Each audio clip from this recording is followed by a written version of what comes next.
Meu nome é Fausto Araújo, bem-vindo ao canal Razão da Nossa Fé.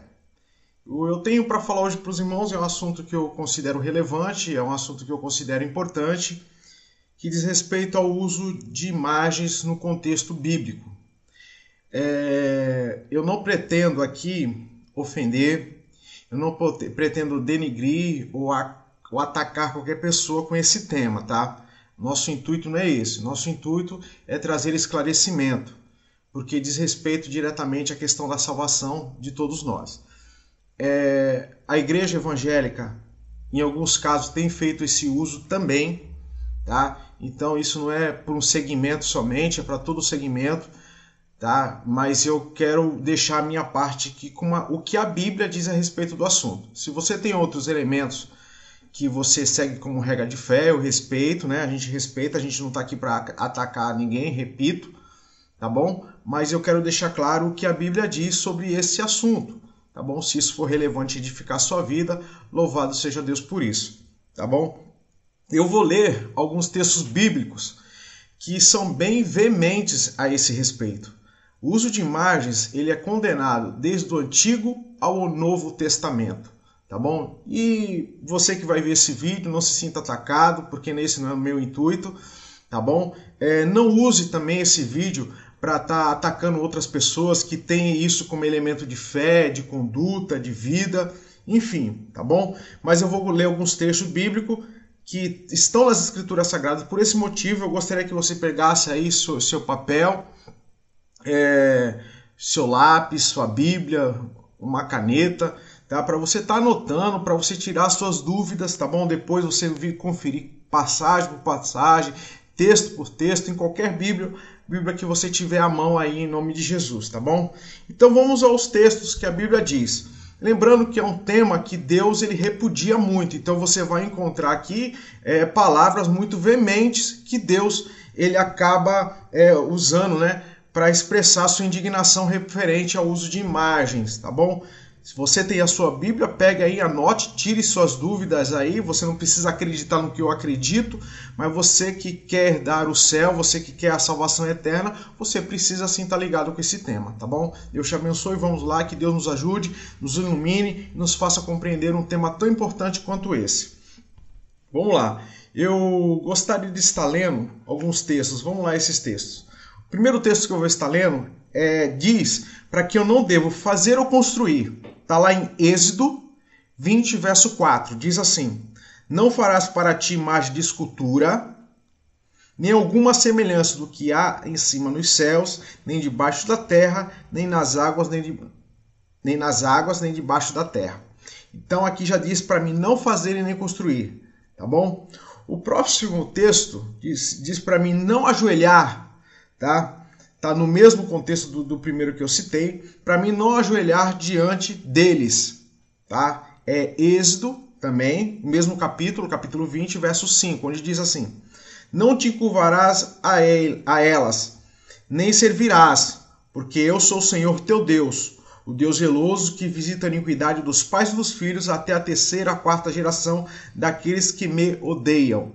Tá? Então Deus ele vê uma pessoa, ele diz, o primeiro texto onde nós lemos diz para não fazer e construir. Aqui já diz para mim não ajoelhar, ou seja, não adorar esse tipo de imagem, tá? Porque você está fazendo isso, você está expressando que você não ama a Deus, mas odeia a Deus. O outro texto que eu vou estar lendo diz assim que imagens elas não podem nem fazer o bem, tampouco fazer o mal, tá bom? Está lá em Jeremias 10, verso 5. Diz assim: são como a palmeira, obra torneada, porém não podem falar, certamente são levados, portanto não podem andar. Não tenhais receios deles, pois não podem fazer mal, nem tampouco fazer o bem. Tá bom? Então isso é a respeito de imagem de escultura. Deixa eu abrir, antes de eu continuar aqui, deixa eu abrir um parênteses aqui, né, e esboçar uma ideia. Bom, pessoal, isso você pode falar assim, os católicos fazem isso. Certo, isso é fato, tá bom, pessoal? Respeito, tenho muitos amigos católicos que eu amo demais, respeito demais, tenho um carinho imenso, tá? Mas eu quero me falar da igreja evangélica. A igreja evangélica também faz isso. Existe umas centenas de vídeos no YouTube, em qualquer lugar que você for pesquisar, pessoas entrando com a Arca da Aliança, com castiçais, né, usando esses instrumentos do Antigo Testamento para que as pessoas toquem, né, como se fosse algo elevando o grau de espiritualidade. E é a mesma coisa, não é diferente. Você está entendendo? Então, quer dizer, eu não estou direcionando isso a um único público. Se a gente na nossa igreja evangélica tem a entrada da Arca da Aliança lá, que é o que é mais comum se utilizado, as pessoas têm que tocar. Tem alguns que estão usando agora kippah, outros talit, como símbolo de espiritualidade. Gente, não é isso que a Bíblia diz, nem pouco menos que a Bíblia ensina. Talvez em outro momento eu faça um vídeo para explicar melhor sobre esses assuntos, mas por enquanto a gente vai se ater e que você fique atento, né? Se a sua igreja faz essas práticas, converse, diga que não é diferente e é contra aquilo que a Bíblia realmente ensina. Se Deus ele quisesse que a arca estivesse aí, ele não teria desaparecido com ela, ok? Vamos lá. Esse texto agora também está no livro do profeta Jeremias, 10, verso 15, onde diz assim: todo homem é embrutecido no seu conhecimento, envergonha-se todo fundidor de imagem de escultura, porque sua imagem fundida é mentira e nelas não há espírito. Ou seja, essa imagem não é algo real e nelas não há espírito, ou seja, não há vida. Outro trecho também do profeta Jeremias, onde diz assim: vaidades são obras de engano, no tempo da sua visitação virão a perecer. Ou seja, aqui diz que são obras de engano. Outro trecho, agora é o profeta Isaías 44, verso 9, onde diz assim: todo artifício de imagem de escultura são vaidade, e as suas coisas mais desejáveis são de nenhum préstimo. As suas próprias testemunhas nada veem, nem entende, para que sejam envergonhados. Ou seja, que diz que não há préstimo algum no uso de imagem de escultura. Eu sei que as palavras são bem pesadas, mas isso serve para a gente refletir. Pega a sua Bíblia depois, lê esses textos e você vai chegar à mesma conclusão. Um livro que dá muita ênfase a esse assunto é o livro de Jeremias, tá bom? Isaías, depois do capítulo 40, ele começa a falar desse tema. Vamos lá. Isaías 44 é um texto mais longo, tá bom? 44 do 12 ao 19. Fala também sobre esse tema de imagem de escultura. Tá? Eu vou estar lendo, é um trecho maior, mas vamos lá. Isaías 44, 12. O ferreiro com atenais trabalha nas brasas e o forma com martelo, e lavra com a força do seu braço. Ele tem fome e a sua força enfraquece, e não come, e não bebe água, e desfalece.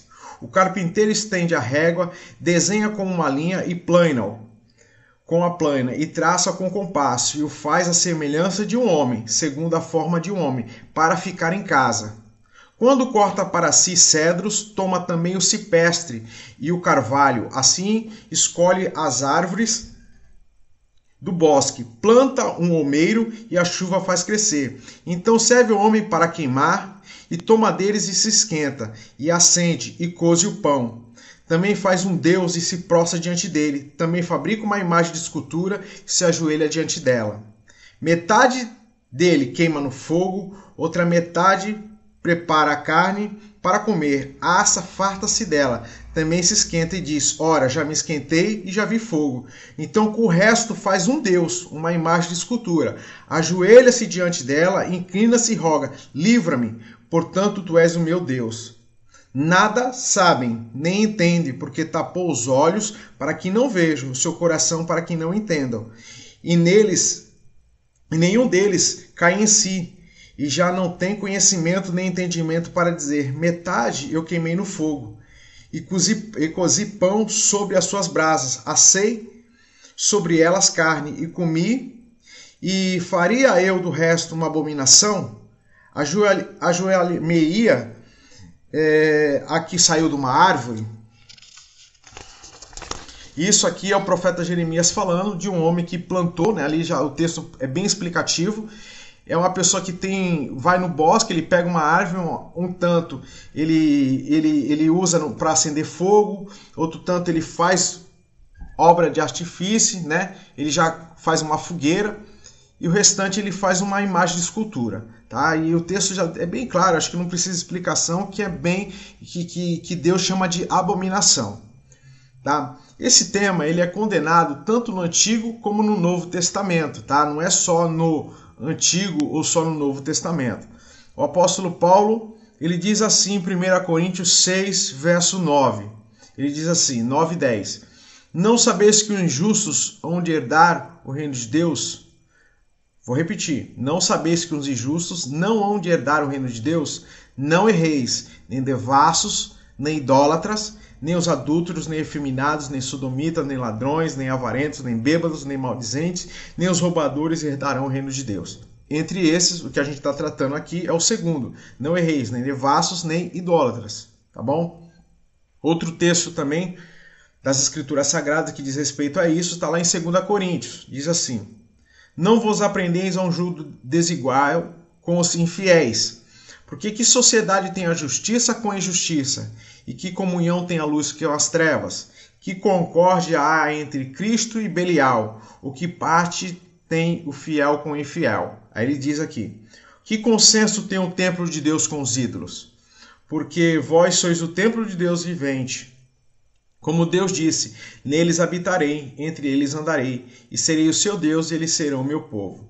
Por isso, saí do meio deles, apartai-vos, diz o Senhor, e não toqueis nada imundo, e eu vos receberei. Então, esse texto também já condena, porque ele diz o que tem Deus, o templo de Deus, com os ídolos, ou seja, não há nenhum tipo de associação. O que eu li foi 2 Coríntios 6, do 14 ao 17, tá bom? Outro texto também que diz assim, o último texto que a gente vai ler, né, diretamente fazendo referência, mas diz Apocalipse 21, verso 8. Mas aos tímidos, aos incrédulos, aos abomináveis, aos homicidas, aos fornicadores, aos feiticeiros e aos idólatras, e todos os mentirosos, a sua parte será no lago de fogo e enxofre, que é a segunda morte.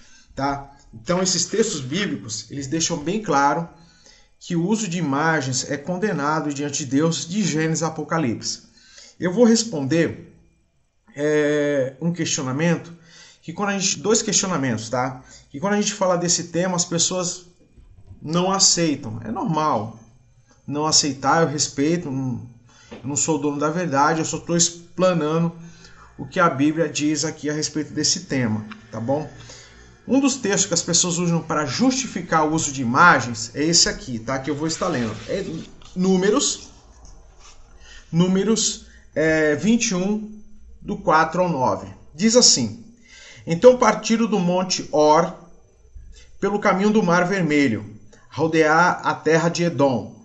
Porém a alma do povo angustiava-se naquele caminho. E o povo falou contra Deus e contra Moisés: por que fizeste subir do Egito para que morrêssemos nesse deserto? Pois aqui nem pão e água há, e a nossa alma tem fastio deste pão tão vil.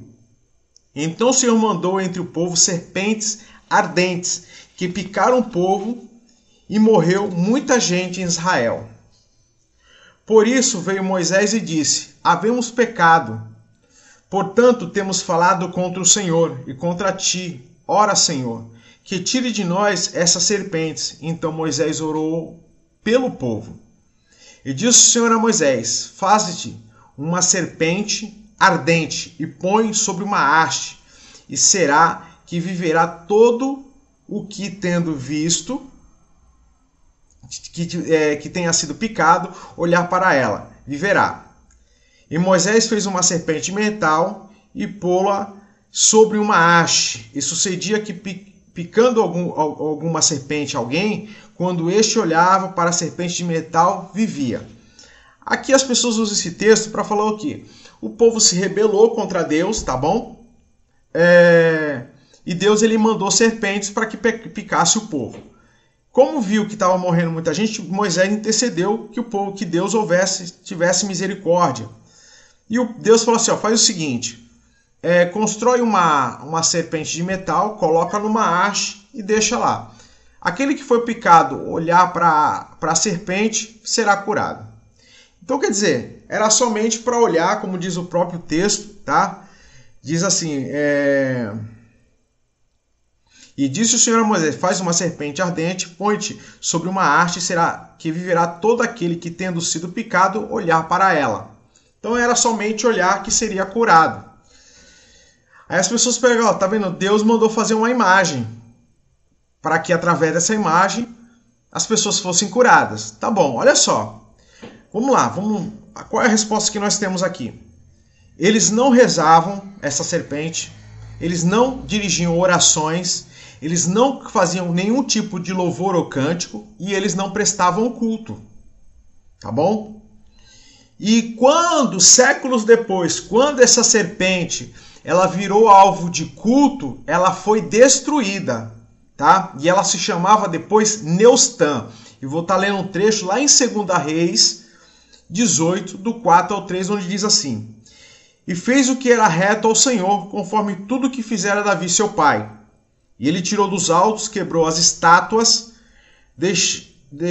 deitou abaixo os bosques, e fez em pedaços a serpente de metal que Moisés fizera, quando até aquele dia os filhos de Israel lhe queimavam incenso e chamaram de Neustã. Quando a serpente ela virou alvo de culto, ela foi destruída séculos depois. Ok? O segundo questionamento que as pessoas dizem é o seguinte: nós não veneramos, né? Nós não adoramos, nós veneramos. Tá? As imagens de escultura nós não adoramos as imagens, nós apenas veneramos. Tá? Isso aqui foi uma pessoa muito próxima de mim que eu estava conversando sobre esse tema, que segue outra crença, diferente da minha, mas a gente tem muita intimidade, a gente conseguiu conversar sobre o tema. E eu perguntei para ele, né, para essa pessoa, eu falei assim, como você expressa a tua veneração? Como que ela é na prática? Teoricamente não, mas na prática. Você reza a imagem, a escultura? A pessoa, sim, eu faço, né, eu faço minhas orações. Você dirige louvores? Sim. Então você dirige a oração ou reza, dirige louvores, você se prostra? Sim. Então qual é a diferença? Você adora. Não, ele falou, e a pessoa falou assim, não, eu apenas venero. O que as pessoas têm dificuldade de entender é que adorar é uma palavra grega. E venerar é uma palavra em latim, tá? Mas quando você vê a etimologia da palavra, você estuda o significado no contexto dessas palavras, elas funcionam como sinônimos. Porque você pode falar para mim, Fausto, eu não adoro, eu venero. Tudo bem, eu até entendo o que você está querendo me dizer. Mas na prática, a sua veneração é igual à adoração. Tá bom? Então que fique isso como que venha nos chamar a atenção essa questão. A Bíblia diz assim, eu vou estar lendo os últimos textos, que diz assim: porque há um só Deus. Eu estou lendo 2 Timóteo 2, verso 5. Porque há um só Deus e um só mediador entre Deus e os homens, Jesus Cristo, o homem. Então nós cremos que quando nós queremos nos chegar a Deus, só existe um mediador, é Jesus Cristo. Tá? Então é através do nome de Jesus, tá? Porque eu não posso me chegar a Deus, eu me achego através da justiça de Jesus. É por isso que eu uso o nome de Jesus, porque a própria palavra de Deus diz isso, que há só um mediador entre Deus e os homens, e esse mediador é Jesus Cristo. Isaías 48, 2 diz assim: eu sou o Senhor, este é o meu nome, a minha glória, pois a outro não darei, e nem meu louvor é imagem de esculturas. Ou seja, Deus não divide a sua glória, o seu louvor com imagem de esculturas. O que nós cremos, como nós interpretamos isso, compreendemos isso? Ou seja, Deus, ele não vai fazer um milagre, Deus ele não vai operar determinadas coisas para dividir a sua glória com uma imagem de escultura. Eu sei que isso vai gerar outros tipos de questionamento. Você pode deixar depois nos comentários aí, Fausto, você falou isso, isso e isso, mas e como você explica determinadas coisas, determinados textos? Você tem a liberdade de me questionar, de educadamente, da maneira que eu também estou fazendo, E eu vou te explicar o que a Bíblia diz mais aprofundadamente sobre esse assunto, tá bom? Então, só para a gente ser redundante, mas diz assim, porque há um só Deus e um só mediador entre Deus e os homens, Jesus Cristo o homem. Em João também, 1 João 2, diz assim, primeira epístola, tá? De João 2, verso 1 e 2 diz assim, meus filhinhos, essas coisas vos escrevo para que não pequeis. Se alguém pecar, temos um advogado para com o Pai, Jesus Cristo justo. Ele é a apropriação pelos nossos pecados, e não somente pelos nossos, mas também pelo todo mundo. Ou seja, o meu advogado, o seu advogado, para você que crê nas Escrituras como regra de fé e conduta, é Jesus. Eu não estou aqui desmerecendo ninguém, nem desrespeitando ninguém, tá bom, gente? Mas é isso que a palavra de Deus fala sobre a questão do uso de imagens de escultura dentro do culto ou fora dele. Como eu já disse, você pode falar assim, Fausto, eu não venero. Aliás, eu não adoro, eu só apenas presto veneração, admiração. Tá? Só que na prática, você está adorando.